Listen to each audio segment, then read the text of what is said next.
और चारों तरफ ब्यास नदी का आप ये नज़ारा देख सकते हैं। हिमाचल प्रदेश के अंदर जो जिस तरह से नौकरियों का मॉडल जयराम की सरकार लेके आई है, क्या यही मॉडल है जो धर्मपुर में अप्लाई हो रहा है? क्या कौन सा मॉडल की बात करें? यहाँ पे कोई इंटरव्यू नहीं हुआ है, यहाँ पे कोई एडवर्टाइजमेंट किसी नौकरी की नहीं हुई है। मेरे जैसे ऑफिस भी यहाँ पे ले आया गया। आप बसेस की बात करें कि दूसरी जगह से बसेस यहाँ पे ले आई गई। यहाँ पे वो जो बीजेपी है वो ये कहती है कि हम जनता का तो भला कर रहे हैं ना, धर्मपुर की जनता का तो इससे भला हो रहा है, तो उसमें क्या आप लोगों को आपत्ति क्या है उससे? ये 1100 नौकरियों का चिट्ठा है और इसमें कोई इंटरव्यू नहीं हुआ है, और ये सब भारतीय जनता पार्टी के कार्यकर्ताओं को यहाँ पे रखा गया है जो पंप ऑपरेटर है। अब आप ये देखिए कि पंप ऑपरेटर लगभग 250 के आसपास पंप ऑपरेटर देख रहे सरका घाट का एरिया हो या आपके धर्मपुर के काफ़ी एरिया, हमीरपुर से जो टच एरिया है वहाँ पे पानी की बहुत समस्या होती है, किल्लत होती है। तो कहीं ना कहीं ये आपको लगता नहीं है जनता की डिमांड है, या आपको लगता था कि ये किसी और स्टाइल में होना चाहिए था? आप क्या विरोध क्यों कर रहे हैं आप इससे? मेरा कोई विरोध नहीं है, मेरा सवाल नीतिगत है। इस संविधान को बनाने का ही संघर्ष है, ये इसको बचाने का ही संघर्ष है। मेरी जीत और मेरी हार प्रश्न नहीं है, प्रश्न इस जनता की सेवा है जिस राष्ट्र के अंदर ये जनता सर्वोपरि है। देखिए अच्छी बात है, लोकतंत्र में विपक्ष होता है, पक्ष होता है, पक्ष वाले काम करते हैं, विपक्ष वाले जो कमियां होती हैं उनको उठाते हैं, आप भी उन कमियों को उठा रहे हैं। लेकिन अंत में देखिए हर जो पार्टियां वो यही कहती हैं, जैसे आजकल बीजेपी जिस तरीके से जीत के पीछे भी इलेक्शंस अभी, वो यही कहते हैं कि आप चाहे कितने मुद्दे उठा लें, लास्ट में जनता जो मैंडेट दे रही है, जनता का जो फैसला है वही सबसे सर्वोपरि होता है। अगर मैं धर्मपुर की बात करूं तो जनता पिछले कई सालों से महेंद्र सिंह जी को जिता रही है। तो आपको लगता है कि कहीं आप वो मुद्दों को पकड़ नहीं पा रहे हैं जनता के, या फिर वो एक्चुअल में काम करें धर्मपुर की जनता के लिए, इसलिए वो बार बार जीत रहे हैं? Sponsored by Sankalp Classes near Chowk Mandi, giving number of selections in medical and engineering entrance exams from last 7 years. नमस्कार दर्शकों, स्वागत है आपका इस खास एक इंटरव्यू में। और देखिए हम इस वक्त ठंडी ठंडी हवाओं के बीच में हैं और चारों तरफ ब्यास नदी का आप ये नज़ारा देख सकते हैं। और मेरे साथ जो शख्सियत है ये कांग्रेस के लीडर हैं और 3 बार ये चुनाव लड़ चुके हैं धर्मपुर से। जी हाँ, धर्मपुर वो क्षेत्र जो प्रेजेंट मिनिस्टर महेंद्र सिंह ठाकुर उनका क्षेत्र है और यहीं से वो चुनाव लड़ते हैं। और 7 बार वो यहाँ से एमएलए रह चुके हैं और साथ ही अभी मंत्री हैं, रेवेन्यू मिनिस्टर हैं, प्लस जल शक्ति मंत्री हैं और बागवानी मिनिस्टर भी हैं। चंद्रशेखर जी के साथ इंटरव्यू करने का मकसद ये था कि हम देखना चाहते थे यहाँ पे आके कि ये जो सत्याग्रह ये शुरू कर रहे हैं इसका मकसद क्या है यहाँ पे। और मैं आपको बताऊँ, महेंद्र सिंह ठाकुर बहुत ही एक कद्दावर नेता माने जाते हैं हिमाचल में, बीजेपी में, और उनके क्षेत्र में इस प्रकार का सत्याग्रह शुरू करने के पीछे क्या आइडिया है, क्या इनकी मांगे, वो सारी चीज़ें हम जानेंगे। वैसे मैं आपको बता दूँ इस वक्त हम कांडा पतन में, और यहाँ से एक बहुत बड़ी वाटर स्कीम भी शुरू होने वाली है। साथ ही साथ इसे लघु हरिद्वार कहा जाता था। लोग यहाँ पे अस्थि विसर्जन करते थे, अस्थि विसर्जन भी करते थे जी। और अब इसमें आप देख सकते हैं काफ़ी सारा यहाँ कंस्ट्रक्शन वर्क भी चल रहा है। तो चलिए क्या क्या मुद्दे हैं वो चंद्रशेखर जी से जानेंगे। सर बहुत बहुत स्वागत है नाव पे चर्चा में हमारे साथ आपका बहुत बहुत शुक्रिया। ये आइडिया आपका बेहतर आइडिया है कि ये ब्यास एक इसको लघु हरिद्वार हमने कहा है, हमारे बुजुर्गों ने इसको लघु हरिद्वार के तौर पे माना। और ये लगभग 16-18 पंचायतों का ये शमशान घाट है। और अभी कोरोना काल में जब संकट आया तो बहुत दूर दूर के लोगों ने अस्थि विसर्जन यहीं किया और अब यहाँ आदत हो गई है। नीलकंठ महादेव यहाँ पे जो काशी विश्वनाथ हमारे शिवलिंग हैं, उसी के समानांतर ये कहा गया है। इस शिवलिंग की बड़ी महत्ता है और ये सत्य की स्थापना का एक बहुत बड़ा रास्ता प्रशस्त करेगा, मेरा ये विश्वास है। इस वजह से आज हम यहाँ सत्याग्रह के नाम पर यहाँ पे जुटे हैं। धर्मपुर क्षेत्र के सभी पार्टी कार्यकर्ता यहाँ आए हैं और आज इस सत्याग्रह की शुरुआत की है। बैसाखी का कल से शुभ आगमन हुआ है। हिमाचल प्रदेश के अंदर जो जिस तरह से नौकरियों का मॉडल जयराम की सरकार लेके आई है, क्या यही मॉडल है जो धर्मपुर में अप्लाई हो रहा है? क्या कौन सा मॉडल की बात करें? यहाँ पे कोई इंटरव्यू नहीं हुआ है, यहाँ पे कोई एडवर्टाइजमेंट किसी नौकरी की नहीं हुई है। यहाँ पे जो संविधान की जो मूल भावना थी, जिसमें संविधान ने हमें रिजर्वेशन का रोस्टर अप्लाई करके दिया, जिसमें वीकर सेक्शन के लिए रिजर्वेशन है, शेड्यूल कास्ट कम्युनिटी के लिए रिजर्वेशन है, जो बच्चे IRDP परिवारों के हैं, जो एक्स सर्विसमैन परिवारों के हैं, उनके लिए रिजर्वेशन है, हर नौकरी पे है।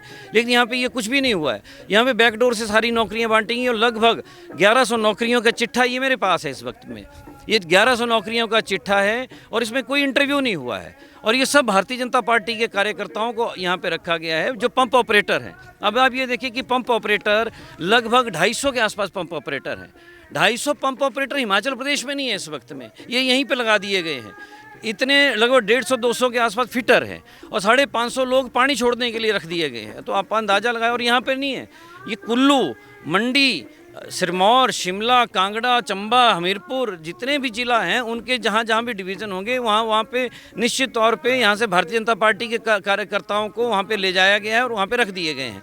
मैं मोदी साहब से बड़ा आग्रहपूर्वक कहना चाहता हूँ, क्या यही मॉडल है भारतीय जनता पार्टी का? क्या इसी मॉडल को लेकर 8 साल पहले सत्ता में आए हैं ये लोग? क्या यही बेरोजगारों से लड़ने का एक मॉडल है? जिन बच्चों ने ITI की हैं, पॉलिटेक्निक ट्रेनिंग्स की हैं, उनको तो किसी को नहीं बोला गया, किसी को नहीं बोला गया है कि वो आकर किसी इंटरव्यू में आए। तो दुख इस बात का है, केवल मात्र आप, और मज़ेदार बात क्या है, जो मिनिमम जो एक मज़दूरों के लिए जो एक आप न्यूनतम वेतन है, न्यूनतम वेतन जो भारत सरकार, हिमाचल प्रदेश सरकार देती है, वो यहाँ पे अब लागू नहीं हो रहा है। यहाँ पे कोई न्यूनतम, यहाँ पे 106 रुपये मिलते थे, अब 112 रुपये कर दिए गए दिन के, और वो भी हर महीने तनख्वाह नहीं मिलती है इन लोगों को। इन लोगों को तो तनख्वाह मिलेगी 6, 7, 8वें महीने में, और ये नहीं पता वो किस कैटेगरी में रखे गए। इन बच्चों को खुद नहीं है पता। और यही सत्याग्रह का मतलब है कि कम से कम आग्रह हमारा ये कि सत्य कहें। कह रहे जैसे ऑफिस भी यहाँ पे ले आया गया। आप बसेस की बात करें कि दूसरी जगह से बसेस यहाँ पे ले आई गई। यहाँ पे वो जो बीजेपी है वो ये कहती है कि हम जनता का तो भला कर रहे हैं ना, धर्मपुर की जनता का तो इससे भला हो रहा है, तो उसमें क्या आप लोगों को आपत्ति क्या है उस चीज़ से? धर्मपुर की जनता टीरा में भी है, मेरी धर्मपुर की जनता सरका घाट क्षेत्र के अंदर भी है, जहाँ पर हमने केंद्रीय विद्यालय दिया था। सरका घाट के कॉलेज के एक तरफ को खाली ज़मीन पड़ी थी, हमने वहाँ पर केंद्रीय विद्यालय लाया। उस केंद्रीय विद्यालय को 2016 में राजा वीरभद्र सिंह जी ने, उस वक्त के जो हमारे डिप्टी कमिश्नर साहब थे, उनको स्पष्ट तौर पे कहा, क्योंकि 24,000 लोगों की मांग थी कि यहाँ का जो वो केंद्रीय विद्यालय खुलना चाहिए, क्योंकि केंद्रीय विद्यालय के ना होने की वजह से यहाँ पे डॉक्टर नहीं टिकते, यहाँ पे अफसरान नौकरी करना नहीं चाहता है। तो धर्मपुर सरका घाट भी हमारा बहुत मजबूत केंद्र है इस असेंबली कॉन्स्टिट्यूंसी का, आज उसको कमज़ोर कर दिया गया, उस क्षेत्र से दरकिनार कर दिया गया है। तो हमारी केवल धर्मपुर की बात नहीं है, बात यह कि जहाँ पैड है, जो धर्मपुर का हिस्सा है, वहाँ पे एक भी बस नहीं जा रही है, वहाँ पे एक भी बस नहीं है। आप ये कहें प्राइवेट एक बस चलती है उस इलाके के अंदर, तो ये धर्मपुर का हिस्सा मैं कह रहा हूँ, तो बसें कहाँ चल रही हैं? तो हमें आज तक समझ नहीं आया कि धर्मपुर में भी बसें नहीं है ना, बात तो ये है। चंद्रशेखर जी, आपकी जैसे एक आपत्ति है कि यहाँ पर कांडा बदन स्कीम बन रही है। हाँ, हम देख रहे हैं यहाँ बहुत बड़ी पाइप जो है ये देखिए ऊपर जा रही है। मैं चाहूँगा आप दिखाएं दर्शकों को। तो आप कह रहे हैं कि इसके कारण यहाँ काफ़ी डैमेज हुआ है। तो एक तरफ आप देखेंगे तो पानी भी एक बड़ी एसेंशियल कमोडिटी है, जिसकी जो एक आने वाले समय में लोगों को काफ़ी उसका सामना करना पड़ा। जैसे हम देख रहे हैं सरका घाट का एरिया या आपके धर्मपुर के काफ़ी एरिया, हमीरपुर से जो टच एरिया है वहाँ पे पानी की बहुत समस्या होती है, किल्लत होती है। तो कहीं ना कहीं ये आपको लगता नहीं है जनता की डिमांड है?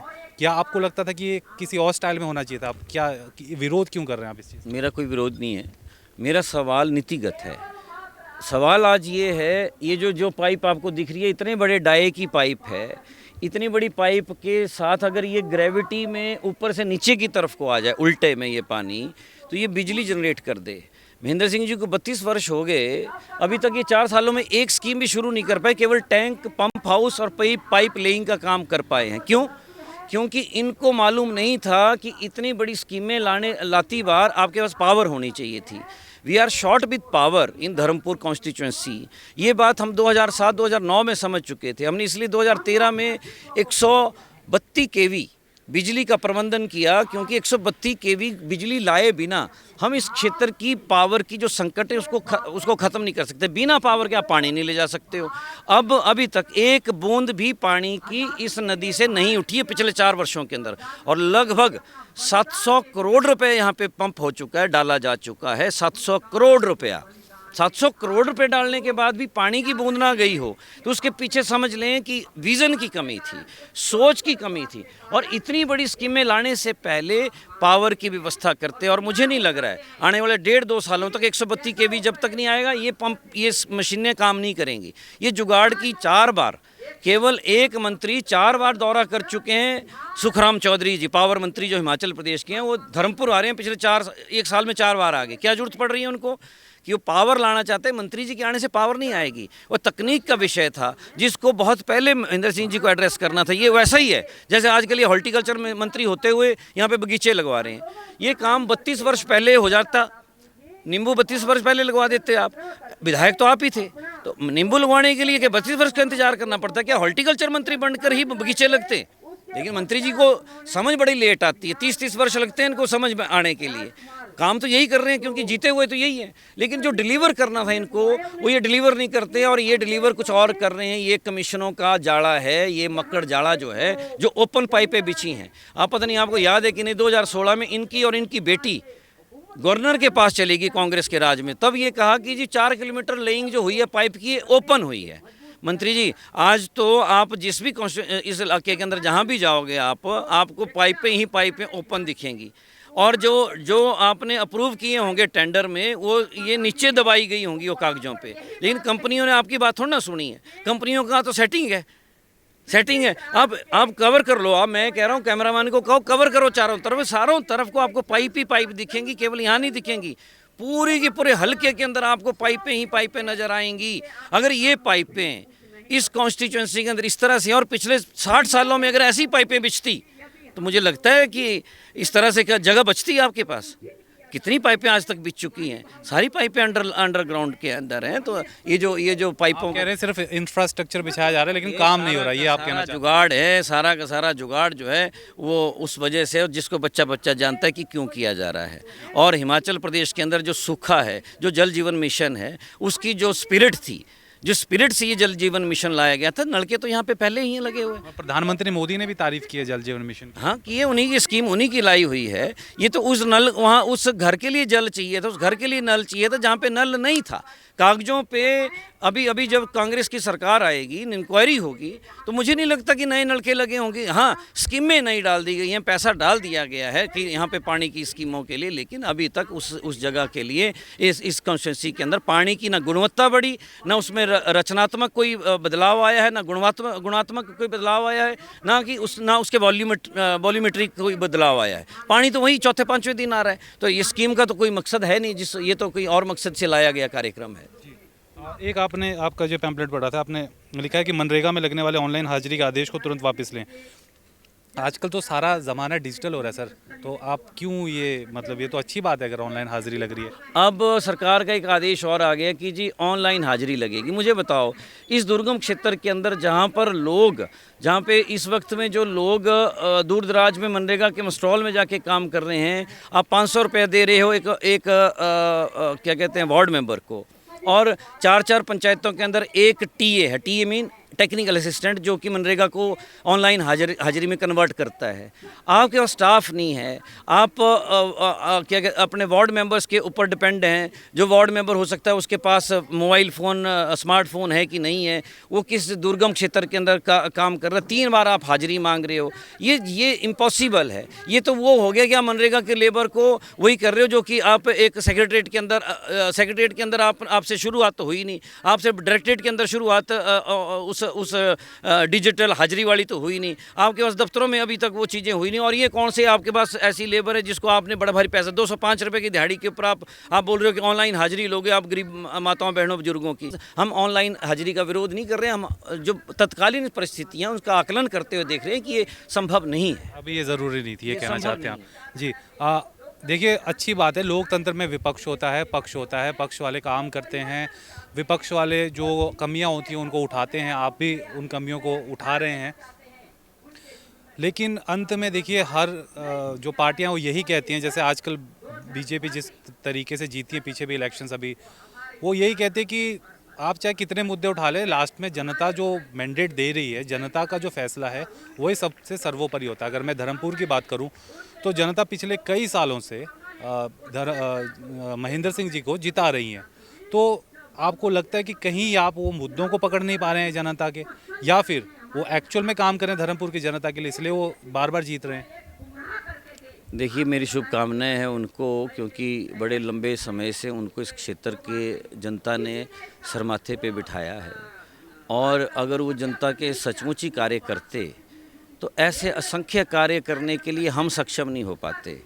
मुझे भी जनता ने उनके समकक्ष खड़ा करके, हाँ ठीक है, नंबर्स के खेल में वो आगे निकलते हैं, वो ट्रिक्स है, मैनेजमेंट है, चुनावी एक चुनाव आज एक मैनेजमेंट हो चुका है।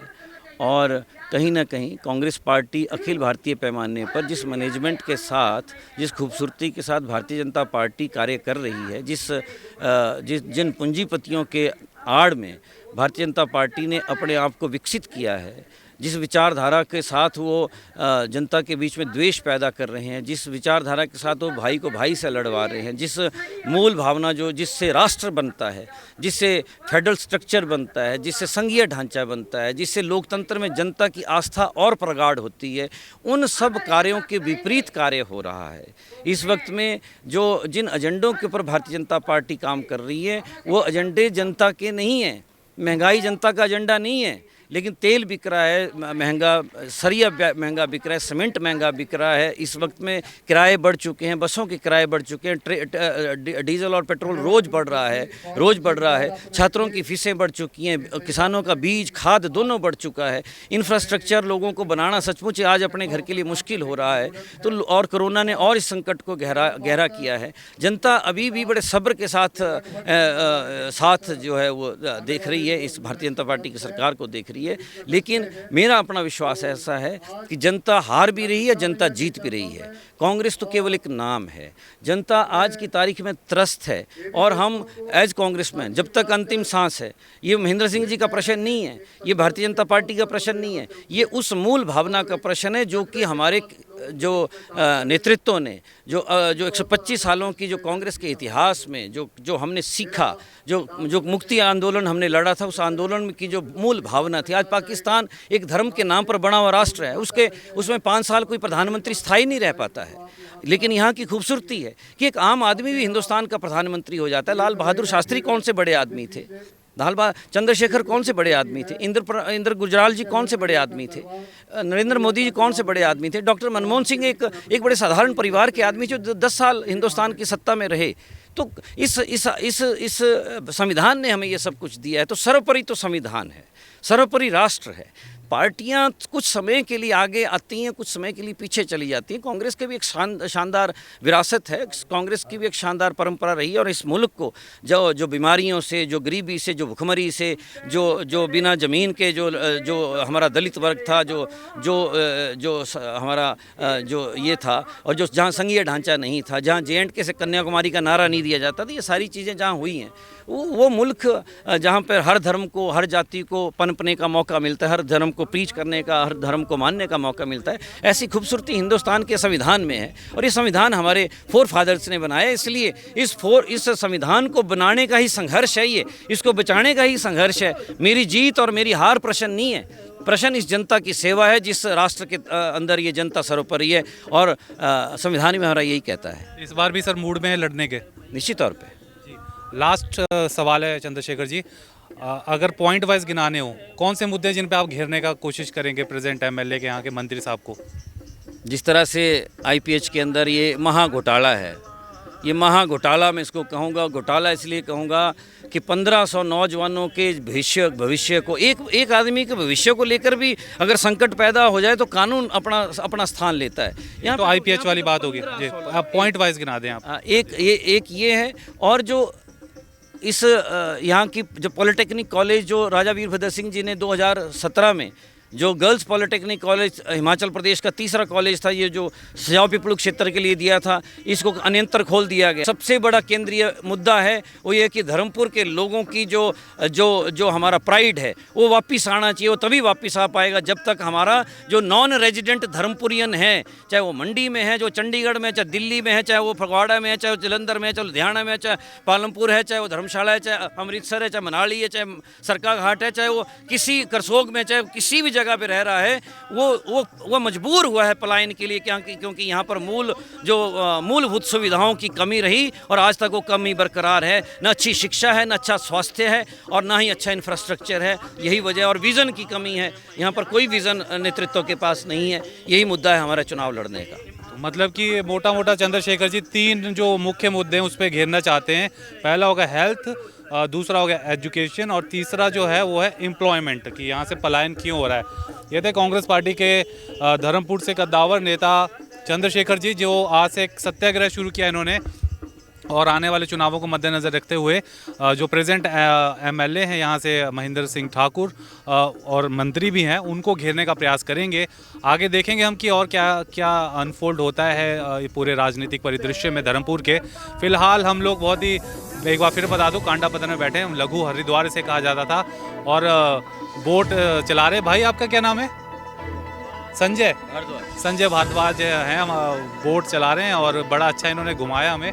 तो चलिए सर, आपका कार्यक्रम देखते हैं। वो हमारे और मैं शुभकामनाएं दे रहा हूं बैसाखी के इस पावन मौके पर, आप सबको शुभकामनाएं दे रहा हूं, और आपके सभी दर्शकों को आने वाला जो समय हो वो सुखद हो, सबके लिए मंगल कामना करता हुआ आप यहाँ पधारे। और आपने सत्याग्रह, ये हमारा ये 16 सत्याग्रह चलेंगे पूरे 1 जून तक। ये 45 दिन का कार्यक्रम रहेगा, 16 सत्याग्रह कार्यक्रम होंगे। ये मेरा अपना दावा है, ये हिमाचल प्रदेश और भारतीय राष्ट्रीय कांग्रेस का ये पहला ब्लॉक होगा जहाँ पर इस तरह के कार्यक्रम ज़मीनी स्तर पर हमने स्टार्ट किया है। और मैं अपने नेतृत्व को भी इस कार्यक्रम के लिए बधाई देना चाहता हूँ। उनका आशीर्वाद सब सदैव हमारे ऊपर रहा है। बहुत बहुत धन्यवाद। आप क्या कहना चाहेंगे आप इस पूरे इंटरव्यू के बारे में? हमें कमेंट करके ज़रूर बताएं, और साथ ही अगर इस इंटरव्यू को आप हमारे यूट्यूब चैनल पर देख रहे हैं तो यूट्यूब चैनल सब्सक्राइब करना ना भूलें। इस प्रकार की पॉलिटिकल अभी सीरीज जारी रहेगी, और आने वाले समय में और ज़्यादा पॉलिटिकल शोज़ आपके लिए लाएंगे, पॉलिटिकल इंटरव्यूज़ आने वाले हैं।